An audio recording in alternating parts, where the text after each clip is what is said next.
쓰시면서 이렇게 인사했으면 좋겠습니다. 오늘 하루도 수고 많으셨습니다 라고 인사하시기 바랍니다. 네, 정말 수고 많이 하셨습니다. 많이 더우시죠? 네, 교회가 시원하시죠? 네, 아멘. 네, 상대가 청하지 않는 조언과 충고는 잔소리입니다. 원치 않는 조언을 듣고 싶지가 않죠. 요즘은 청하지 않은 조언은 하지 않는 법이 삶의 바이블처럼 받아들여지고 있습니다. 이제는 누군가 원치 않는 충고를 하게 되면요, 조언을 하게 되면 인상이 찌푸려집니다. 이런 측면에서 볼 때 오늘 본문을 보시면 주님이 원치 않는 충고를 하시는 것 같아요. 4절을 보시면 말씀을 마치시고 시몬에게 이르시되 깊은 데로 가서 그물을 내려 고기를 잡으라. 시몬이 예수님께 예수님 어떻게 하면 고기를 잡을 수 있을까요? 라고 조언을 구한 장면이 어디에도 없습니다. 단지 너무 많은 사람들이 몰려와서 시몬, 베드로에게 부탁을 했죠. 사람들은 호숫가에 앉아있고 예수님은 그 배에 올라 앉으셔서 사람들을 가르치셨습니다. 가르침이 끝나고 땡스 피터 하고 가시면 되는데 그때 이제 베드로가 요청하지 않은 조언을 하십니다. 뭐라고 하시냐면 깊은 데로 가서 그물을 내려 고기를 잡으라 라고 하십니다. 전문어부인 베드로에게 전직 목수인 예수님이 조언을 하고 있습니다.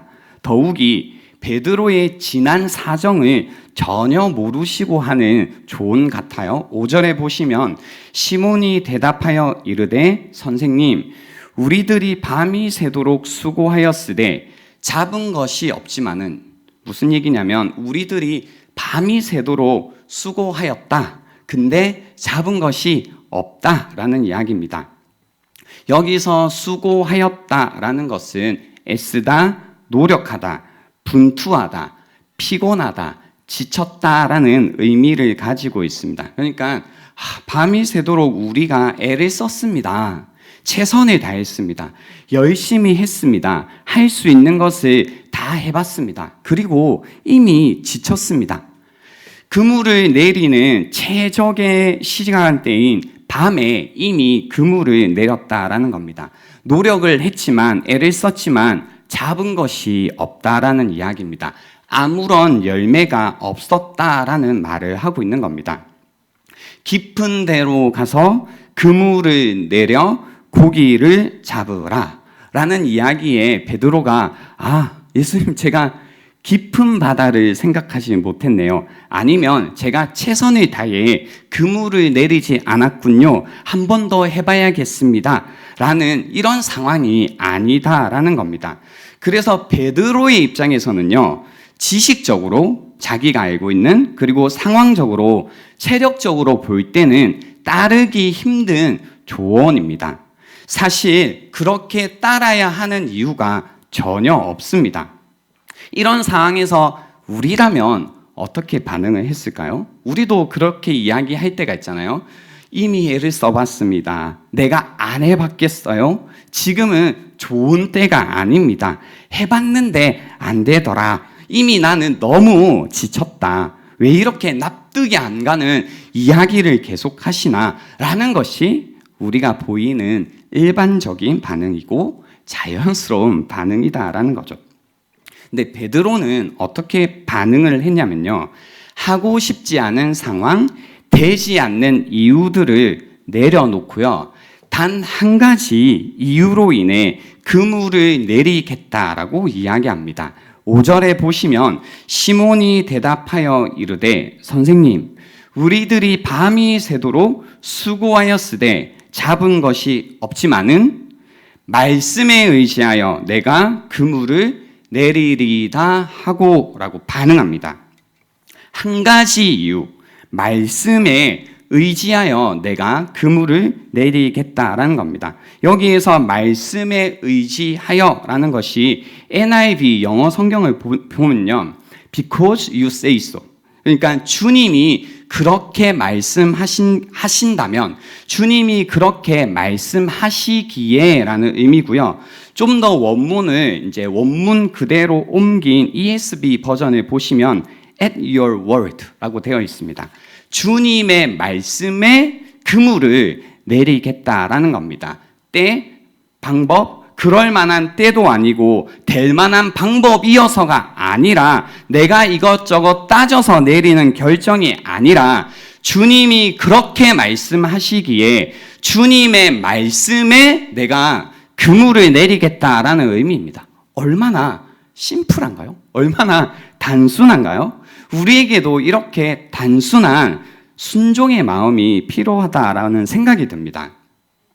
여러분은 어디에 그물을 내리고 계신가요? 내 생각, 내 상황, 내 지식에 그물을 내리고 있지는 않으신가요? 아니면 정말로 주님의 말씀에 at your word, 주님의 그 말씀에 그물을 내리고 있으신가요? 우리가 따져보는 것이 무엇인가요? 그게 현실적인가? 내 생각에는 이게 안 될 것 같은데?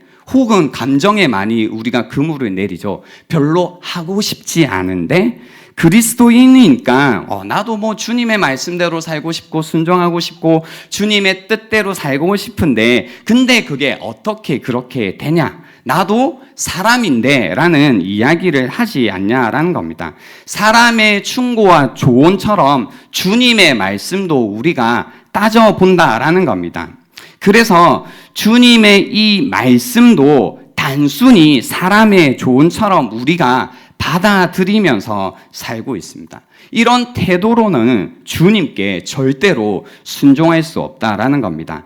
순종한다라는 것은 단순히 주님이 그렇게 말씀하시니까 내가 생각하는 때와 내가 생각하는 방식과 다를지라도 그분의 말씀대로 그분의 말씀에 의지하여 하겠다라는 겁니다.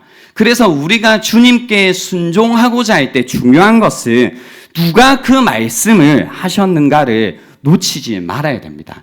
주님이 말씀하셨는가를 계속 생각해야 된다는 겁니다. 무슨 이야기를 하셨는가도 중요하겠지만 누가 그 말씀을 하셨는가를 놓치지 말아야 됩니다. 또 한 가지 우리가 놓치지 말아야 할 것이 있습니다. 그것은 무엇이냐면요. 어디에서 순종했는가입니다. 오늘 본문에 보면요. 베드로가요. 배에서 순종을 해요.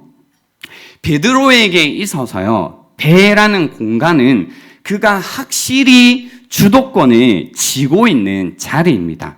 자신의 책임과 권리가 있는 자리다라는 겁니다. 자신의 삶의 키를 쥐고 있는 자리입니다. 여러분 아시죠? 사람들이 운전대만 잡아도 어떻게 돼요? 자기가 이제 이거 내 책임이야. 이거 이제 내가 운전대를 잡았어. 라고만 해도 자신이 뭔가 이 권리를 지기만 해도요. 다른 사람의 말을 듣나요? 안 듣나요? 듣나요? 안 듣나요? 안 들어요. 저도요. 그래요. 이렇게 친구들이나 혹은 청년들도 마찬가지 주변 사람들이 이렇게 같이 이야기를 하다가도 운전대를 잡잖아요. 그럼 저는 아무 말도 하지 않습니다. 그러니까 사고가 나서 정말 죽겠다 하기 직전까지는 저는 아무 말도 하지 않습니다. 왜냐하면 사람들의 이런 마음을 알거든요. 운전대를 쥐는 순간 누구의 말도 듣고 싶다, 안 듣고 싶다? 안 듣고 싶은 게 사람의 마음이거든요. 그러니까요. 오늘 베드로가요. 어디에서 순종을 하고 있냐면 자신이 평생 주도권을 잡고 있다. 이거 내가 정말 잘한다. 이게 나의 삶이다라고 말하는 삶터에서요. 이야기를 듣고 있다라는 겁니다. 운전대를 잡은 사람의 마음을 여러분이 이해하신다면 자기의 주도권을 확실히 잡고 있는 배에서 베드로가 순종하고 있다는 것이 무슨 의미인지 충분히 아실 거다라는 겁니다. 누가 주님의 말씀에 어디에 내가 삶의 주도권을 쥐고 있는 그 자리에서 순종을 했다라는 겁니다. 순종이요. 우리 그렇죠. 나의 삶의 자리, 그러니까 내가 주도권을 쥐고 있지 않은 자리에서는요, 우리가 어떤 의미에서는 쉽게 순종해요. 뭐 그 정도 하지 뭐, 따라가지. 근데 정말 내가 이것만큼은 내가 쥐고 있어야 돼. 이것만큼 나에게 너무 소중해서 누구에게도 주도권을 맡기지 못해 라고 말하는 영역에 있어서는요, 그게 누군가에게는 가정일 수도 있고, 그게 누군가에게는 나의 일일 수도 있고요, 그게 누군가에게는 자녀일 수도 있겠죠. 그 영역만큼은 이건 내가 꼭 지어야 된다 라고 생각하는 영역에서는요, 우리가 주님께 순종하는 것이 너무 어렵다라는 겁니다. 베드로, 주님의 말씀에 자신이 주도권을 쥐고 있는 배에서 순종한 베드로, 어떤 일이 벌어지게 되나요? 주님의 말씀에 그물을 내린 베드로는 무엇을 보게 되나요? 6절 말씀에 보시면요, 그렇게 하니, 그죠? 그렇게 하니 했다라는 거죠. 고기를 잡은 것이 심이 많아 그물이 찢어지는지라. 7절, 이에 다른 배에 있는 동무들에게 손짓하여 와서 도와달라 하니 그들이 와서 2배의 채움에 잠기게 되었더라 라고 이야기하십니다.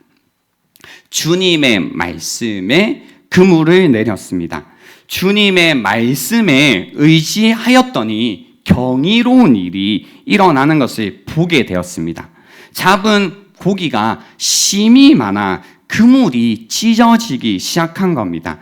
2배의 채움에 배가 잠기게 되었다라는 겁니다. 모르긴 해도요, 지금 이 사건은 이 베드로의 어부 경력 사상 가장 많은 고기를 잡은 날이다라고 볼 수 있습니다. 근데 여기서부터 중요한데요, 이때부터 보여지는 베드로의 모습, 베드로의 반응이 범상치가 않습니다. 그러니까 그런 거 있잖아요. 여러분에게 만약에 이런 일이 정말로 일어났다라고 생각을 해보세요. 내가 주님의 말씀에 나의 어떤 삶터에서, 나의 삶 가운데서 순종을 했어요. 그러니까 내가 기대하지 못했던 일이 정말로 일어난 겁니다. 그죠? 벌어진 겁니다. 기적이 일어난 거죠. 기적이라는 것은 우리가 생각하는 것보다 생각하는 것 초월해서 일어나는 일들이 다 기적이잖아요. 그래서 이런 일이 일어났을 때 우리는 과연 어떤 반응을 보일까요? 일반적이다면 어떤 반응을 보일까요? 이거죠. 우와, 대박이다. 진짜 대박이다 하면서 예수님을 향해서도 와, 주님 진짜 최고입니다. 다음에 이런 일 있을 때 좀 또 도와주세요. 아니면 와, 내가 이때까지 주님 같은 분을 만나지 못했다, 뭐 최고다 칭찬하고 뭐 이럴 것 같은데요, 베드로는 좀 우리가 예상할 수 있는 것과 다른 반응을 보여요. 사실 8절을 보시면요, 시몬 베드로가 이를 보고, 배가 막 잠기는 것을 보고 예수의 무릎 아래에 엎드려 이르되, 뭐라고 합니까? 주여, 나를 보고 계신 거죠, 성경? 나를 떠나소서, 나는 죄인이로소이다 하니라고 반응해요. 그러니까 우리는 뭐 그렇게 반응했나 보다 하고 늘 이제 생각하지 않고 넘어가잖아요. 근데 한번 이 상황을 우리가 잘 그려보면요, 지금 베드로가 보이고 있는 이 반응이 좀 뭔가 이해가 잘 되지 않는 거죠. 와, 대박이다 이러면 이해가 되는데, 아니 물고기가 많이 잡히고 뭔가 기적 같은 일이 일어났는데 왜 그걸 본 베드로는 예수의 무릎 아래에 엎드릴까? 엎드렸다는 건 예배하는 거잖아요. 그리고 하는 말이, 주님 저하고 계속 같이 있어 주세요 라고 해야 될 것 같은데 뭐라고 해요? 나를 떠나라고 해요. 그죠? 이거 정말 이해가 되세요, 여러분? 된다 안 된다? 모르겠다. 그죠? 나를 떠나소서라고 하죠. 그리고 자기 자신에 관해서는 죄인이라고 하는 거죠. 그러니까 저는 예전부터 이런 본문을 이제 볼 때 이해가 되지 않는 거예요. 왜 떠나라고 하지? 그리고 왜 자기를 죄인이라고 하지? 물고기가 많이 잡힌 것과 주님은 떠나는 건 무슨 상관이 있고, 물고기가 많이 잡힌 것과 내가 죄인인 건 도대체 이건 어떤 생각인 거지가 이제 늘 궁금했던 겁니다. 지금 베드로의 심정은 뭘까? 베드로는 과연 무엇을 느꼈던 걸까? 저는 이 베드로의 심정이 사실 너무너무 궁금했는데요. 이 부분을 이제 생각하고 묵상하고 연구하는 가운데 이제 힌트가 됐던 감정이 있습니다. 그게 무엇이었냐면요. 열등감이라는 감정이었습니다. 여러분, 열등감을 아시나요? 열등감? 그죠? 열등감, 그런 거 있습니다. 우리가 지내다 보면, 존재하는 것만으로 민폐인 사람들이 있습니다. 좋지만, 싫죠. 그죠? 그냥, 옆에 있는 것만 봐도 싫습니다. 그리고 그 친구가 이제 친구라고 할게요. 그냥 친구가 늘 이런 얘기를 하는 겁니다. 우리 딸이 어떤 대학에 갔어. 아니면 우리 딸이 어떤 곳에 취업을 했어. 또 뭐가 많이 예뻐졌더라. 우리 남편이 이번에 승진했어. 우리 이번에 새로 생기는 프리미엄 아파트로 이사 가기로 했어. 뭐 이런 얘기들을 이제 들으면 어때요, 마음이? 좋다, 나쁘다? 네, 그렇죠. 여러분, 솔직해야지 신앙생활 잘 하실 수 있습니다. 이렇게 숨기고 감추는 걸로 신앙생활 잘할 수 없거든요.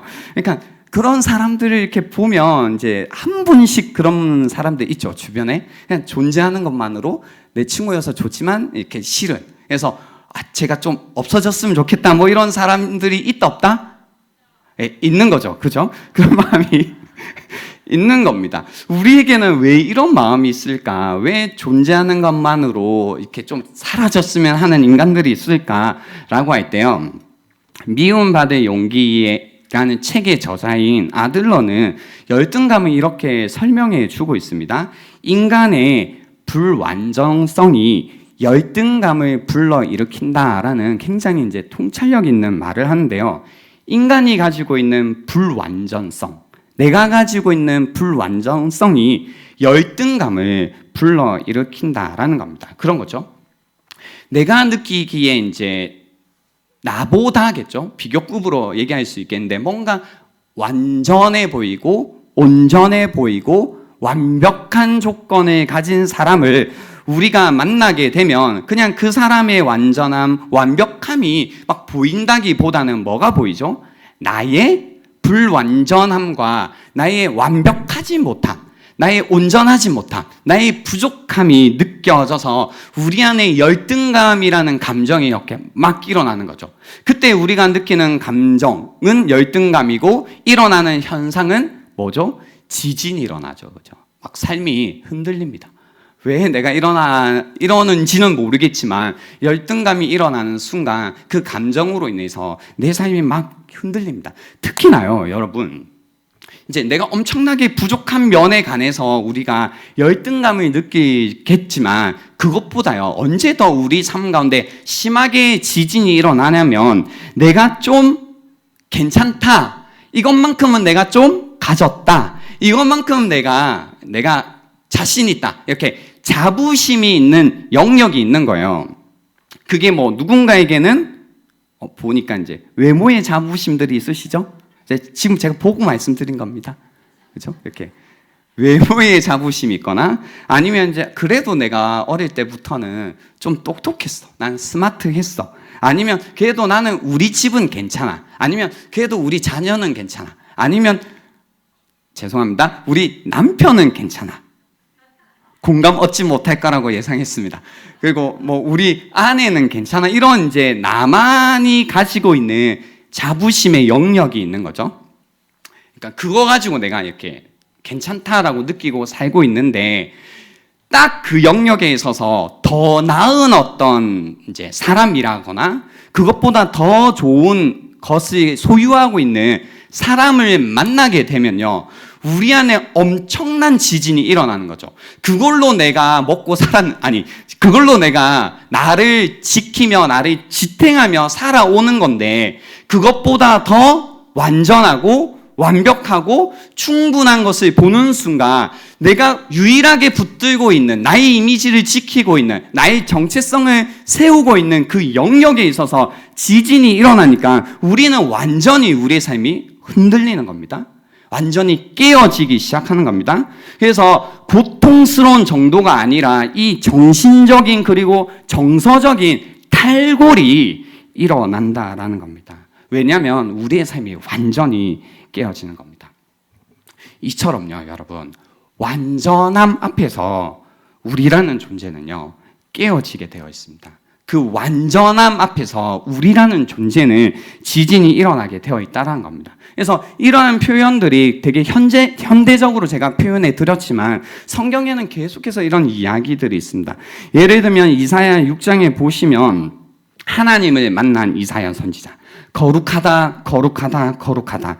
하나님의 영광이 충만한 것을 본 이사야의 반응이 어땠냐면요. 5절에 보시면, 6장 5절에 보시면, 그때 내가 말하되 화로다 나여 망하게 되었도다. 나는 입술이 부정한 사람이요 나는 입술이 백성 중에 거주하면서 만군의 여호와이신 왕을 배웠음이로다 라고 해서요, 거룩하신 하나님을 보는 순간 자신의 그 부족함, 뭐죠? 제약된 모습을 보는 순간 완전히 그의 삶 가운데 지진이 일어나고 있는 겁니다. 여러 가지 고난 가운데 고민하고 있던 욥도 마찬가지입니다. 욥기 42장 5절 6절에 보시면 내가 주께 대하여 귀로 듣기만 하였사오나 이제는 눈으로 주를 배움나이다. 6절 그러므로 내가 스스로 거두어 드리고 티끌과 죄 가운데서 회개하나이다 라고 해서요, 자신의 어떤 고난으로 있어 엄청나게 힘들어하고 있던 욥조차도요, 하나님을 만나는 순간 그의 삶이 완전히 흔들리는 겁니다.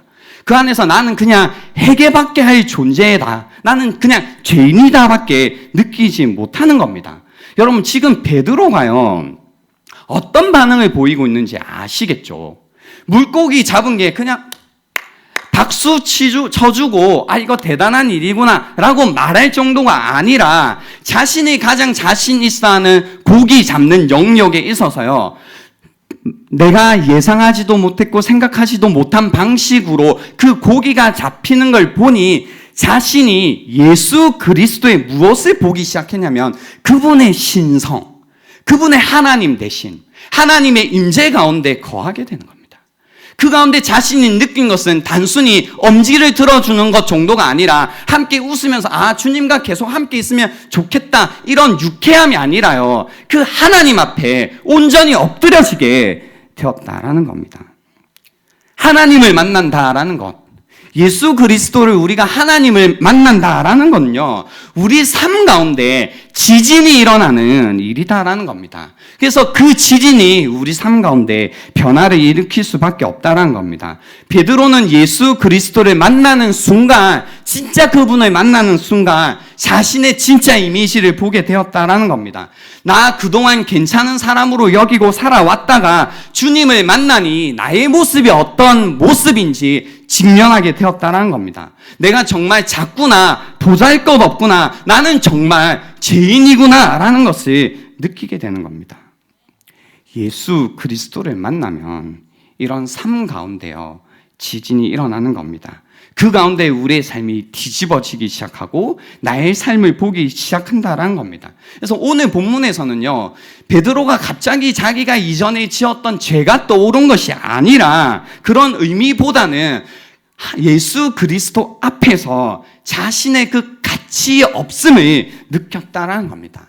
자신의 그 보잘것 없음을 보았다라는 겁니다. 그 위대하신 예수 그리스도 앞에 자신의 그 작음, 예수 그리스도 앞에 그 아름다우심 앞에 자신의 추악함, 예수 그리스도의 그 강함 앞에 느껴지는 연약함, 약해짐 앞에 자신의 가치 없음을 느끼고 그분 무릎 아래에 엎드릴 수밖에 없었다라는 겁니다. 그리고 주님, 나는 죄인입니다 라는 고백과 함께 주님 제발 떠나달라라는 고백밖에 할 수 없었다라는 겁니다. 하나님의 임재 가운데, 그분의 영광 가운데 이것보다 자연스러운 반응은 없다라는 겁니다. 하나님이 없이는 살 수 없는 존재지만 하나님과 살 수 없는 상태가 우리다라는 겁니다. 주여 나를 떠나소서, 나는 죄인이로소이다 라는 이 고백을 예수 그리스도 앞에 베드로가 하고 있는 겁니다. 그러자 예수님이 이렇게 말씀해 주십니다. 10절에 보시면 예수께서 시몬에게 이르시되 무서워하지 말라. 이제 후로는 내가 사람을 취하리라 하시니 11절에 그들이 배들을 육지에 대고 모든 것을 버려두고 예수를 따르니라 라고 이야기하는 겁니다. 여러분 보이시나요? 이 어떤 순서가요? 주님에게 떠나달라고 한 겁니다. 나 같은 존재 주님을 감당할 수가 없습니다. 주님 제발 저를 떠나 주십시오 라고 부탁을 했지만 주님이 안심시켜 주는 겁니다. 두려워하지 말라. 그리고 나를 따르라 라고 하시니 베드로가요, 주님을 떠나라고 말했던 베드로가 이제는 자신이 가지고 있는 모든 것을 떠나 주님을 따르기 시작했다는 겁니다. 예수 그리스도를 정말로 만난 사람의 모습이다라는 겁니다. 여러분, 오늘 이 본문가요, 근데 그거죠. 다른 사건인데요. 유사한 사건이 하나가 성경에 기록되어 있습니다. 어디에 있냐면요. 요한복음 21장 1절부터 7절에 보면요. 다른 사건인데 뭔가 유사한 사건이 한번 되풀이 됩니다. 제가 한번 읽어 드릴게요. 그 후에 예수께서 디베랴 호수에서 또 제자들에게 자기를 나타내셨으니, 예수님이 십자가에서 죽으시고 부활하신 다음입니다. 나타내신 일은 이러하니라. 시몬 베드로와 디두모라 하는 도마와 갈릴리 가나 사람 나다나엘과 세베대의 아들들과 또 다른 제자 둘이 함께 있더니, 시몬 베드로가 나는 물고기 잡으러 가노라 하니 그들이 우리도 함께 가겠다 하고 나가서 배에 올랐으나 그날 밤에 아무것도 잡지 못하였더니, 날이 새어갈 때 예수께서 바닷가에 서셨으나 제자들이 예수이신 줄 알지 못하는지라. 예수께서 이르시되 얘들아 너희에게 고기가 있느냐 대답하되 없나이다. 이르시되 그물을 배 오른편에 던지라. 그리하면 잡으리라 하시니 이에 던졌더니 물고기가 많아 그물을 들 수 없더라. 7절 예수께서 사랑하시는 그 제자가 베드로에게 이르되 주님이시라 하니 시몬 베드로가 벗고 있다가 주님이라 하는 말을 듣고 겉옷을 두른 후에 바다로 뛰어내리더라 라고 이야기합니다. 여러분 여기서요 보시면 뭐가 대조가 되냐면요, 동일한 사건이 일어나요. 뭐가 동일했냐면, 뭐가 같냐면 고기를 이제 못 잡고 있는 상황, 밤새도록 수고하고 있지만 근데 동일한 한 인물이 나타나 던지라고 한 겁니다. 야, 그 말씀에 의지하여 그물을 던졌더니 많은 고기를 또 잡게 된 겁니다. 그러니까 이제 눈치챈 거죠. 아, 그죠? 이거 주님이시다라고 눈치챈 겁니다. 근데 여기서요 다른 점이 있는데요. 뭐가 달라요? 우리가 오늘 본문으로 살펴왔던 곳에서는 예수 그리스도를 인식하는 순간 뭐라고 했어요? 나를 떠나소서라고 했죠. 그죠? 나는 죄인이로소이다 라고 한 거죠. 근데 여기에서는요 어떻게 해요? 바다로 뛰어내리더라. 이게 뭐냐면 도망갔더라 이 얘기가 아니라, 여러분 이제 아시겠지만 누구에게로 가요? 예수님에게로 가기 위해서 뛰어들었죠. 그죠? 근데 여러분 이 상황 여러분도 아시겠지만 사실은요 우리가 이제 생각할 때는 누가복음 5장의 장면에서 오히려 그죠 도망가는 게 좀 이해가 원래는 안 됐는데, 지금 요한복음 이 사건에서는 사실 베드로가 어떻게 해야 돼요? 더 미안해져야 되고 더 어떻게 해야 돼요? 진짜 도망가야 되잖아요. 왜 그런지 모르세요? 예수님 배반했잖아요. 그죠? 그렇게 주님을 따르겠다고 해두고 여기에서 보세요. 모든 걸 버려두고 주님을 따라가던 베드로예요. 근데 그렇게 따르다가 어떻게 했냐면 주님을 배신했다고요. 대놓고. 그리고 나서 이제 주님을 만난 거예요. 주님을 인식했다고요. 그럼 어떻게 해야 돼요? 우리 같으면 어떻게 할 것 같아요?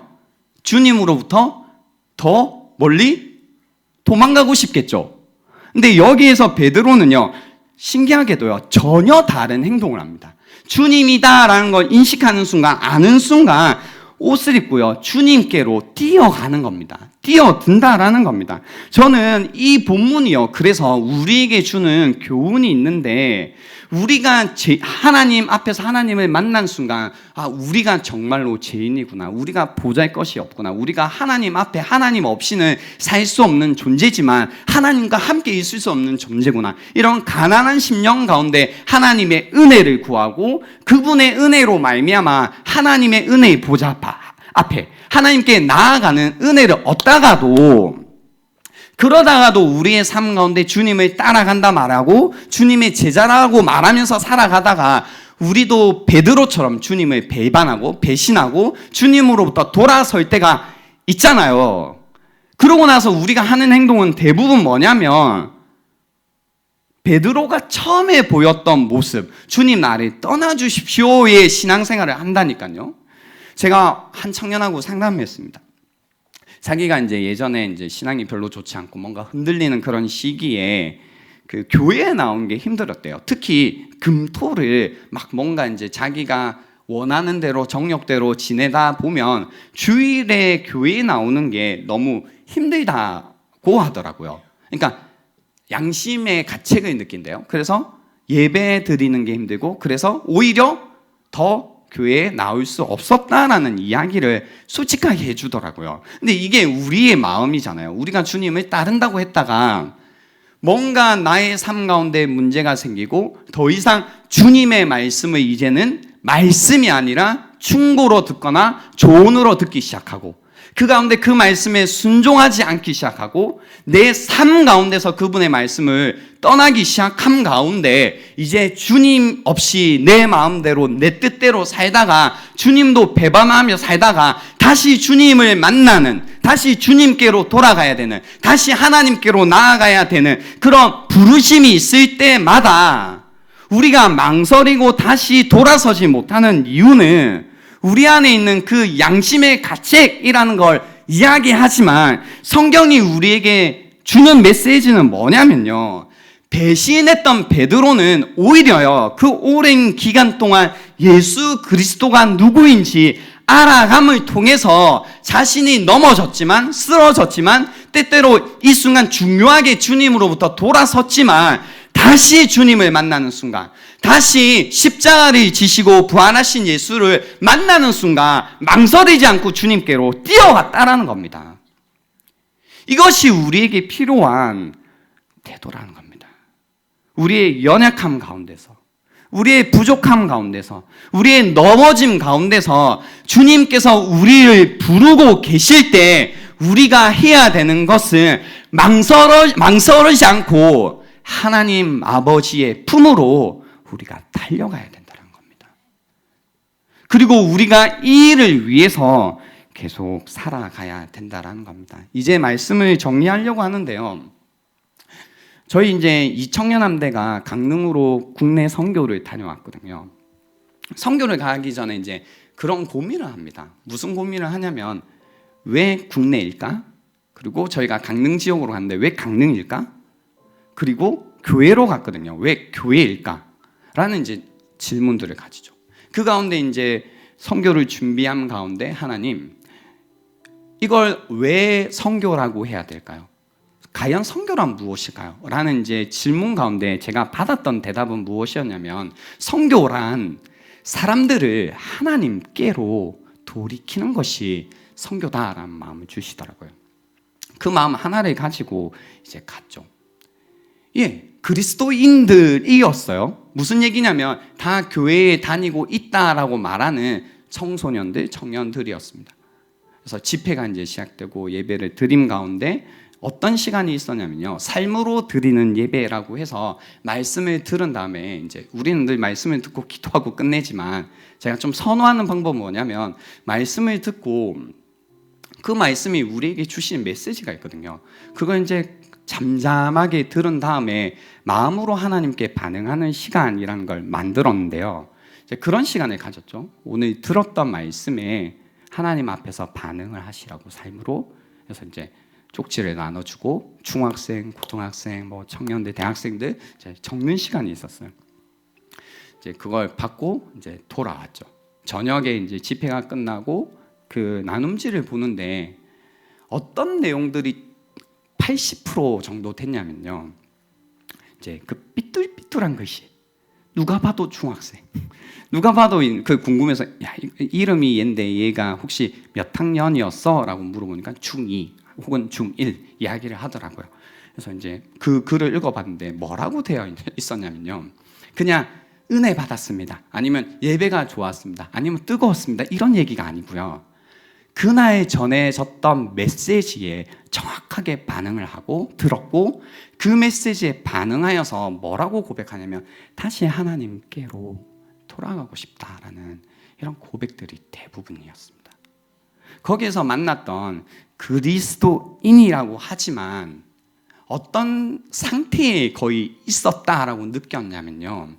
주님을 따르겠다고 이제 주님을 알았다고 말했지만 베드로와 같이 어느샌가 주님을 놓쳐버리고 하나님으로부터 뒤돌아서 있는, 그래서 내가 어떻게 살아야 되는지도 모르고 어디를 향해 가야 될지도 모르고 하나님을 놓치고 살고 있는 모습들, 그 가운데 말씀 가운데 하나님의 부르심 가운데 다시 방향을 돌려 하나님께로 나아가는 모습, 그걸 통해서요, 지금 교회에서 우리가 해야 되는 일 중에 가장 중요한 일 중에 하나는 어쩌면 끊임없이 베드로처럼 주님을 배반하고 배신하고 그래서 하나님으로부터 돌아서고 있는 자들을 하나님께로 돌아서는 이 일을 해야 된다라는 마음을 주셨습니다.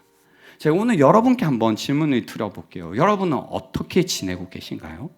정말로 하나님께로 나아가고 계신가요?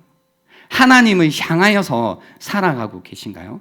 그래서 모든 것을 버려두고 주님을 따르면서 지내고 계신가요? 어느샌가 주님을 버려두고 이전에 버려두었던 모든 것들을 따르면서 지내고 계신가요? 그래서 이제는 하나님이라는 분도 희미해지기 시작하고 한 번씩 그분의 말씀이 우리에게 전해지지만 내가 순종해야 되는 주님의 말씀이 아니라 다른 상황과 조건과 나에게 일어나는 것들과 계속해서 비교하고 살펴서 뭔가 머리를 쓸 수밖에 없는 존재로 주님이 허락하셨다면 오늘 다시 한번 주님의 이 부르심에 반응하시란 겁니다. 다시 여러분의 삶을 하나님께로 돌이키셔서요, 다른 고민하시지 마시고 여러분을 부르고 계신 그 사랑의 하나님, 용서하시는 하나님, 자비의 하나님께로 그 하나님 아버지의 품으로 달려가시란 겁니다. 아무 고민하지 마시고 그 하나님 아버지의 품으로 돌아가시는, 나아가시는 이 밤이 될 수 있으면 좋겠습니다. 그 품에서 우리는 한 가지 질문에만 대답해야 될 겁니다. 그 질문은 무엇이냐면요, 주님이 베드로에게 물으셨던 질문입니다. 시몬아, 내가 나를 사랑하느냐? 시몬아, 내가 나를 사랑하느냐? 너 이제 똑바로 살 거야? 너 이제 말 잘 들을 거야? 이제 잘못하지 않을 거야? 이런 질문이 아니라 내가 나를 사랑하느냐? 라는 질문에 우리가 다시 대답해야 될 것이다 라는 겁니다. 이 시간 우리 함께 찬양하고 기도하는